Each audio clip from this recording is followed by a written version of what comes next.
Are you frustrated with just how difficult it is to remove the lens on your GoPro Hero 13? Well, you clicked on the right video.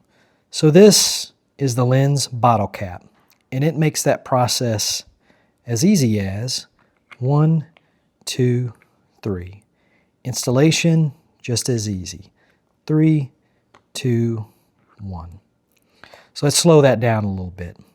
This is the lens bottle cap, and you'll notice on the bottom side of the tool there's one section that is removed, and that corresponds also to this tick mark that's on the top of the tool. Installation, just as easy as sliding it onto the lens, and you can put this on in any direction. What's unique about this tool is that it supports the lens on both the top and the bottom, so you can actually pick up the GoPro with this tool installed. It also has a nice big diameter here with some finger grips.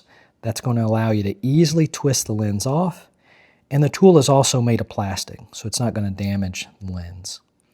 So you'll see here I'll just use 2 fingers to easily rotate the lens off, and then since we're capturing it on both the top and the bottom, it's easy just to lift the lens off the camera like so. The tool captures the lens, as you can see here, and that's great in terms of not getting fingerprints all over everything. And then removing the lens from the tool is just as easy as sliding it out in this direction. And maybe you're putting on a different lens on your GoPro or perhaps an ND filter, but installation is just the same. So slide the lens into the tool like so. Bring that over to your camera. Sight down the camera lens just to make sure everything is aligned. Press firmly against the camera. Rotate back the opposite direction, remove the tool, and then just make sure everything sits nice and flush. So the lens bottle cap is also compatible when you have the media mod installed on your camera, as well as with the full GoPro ND filter pack.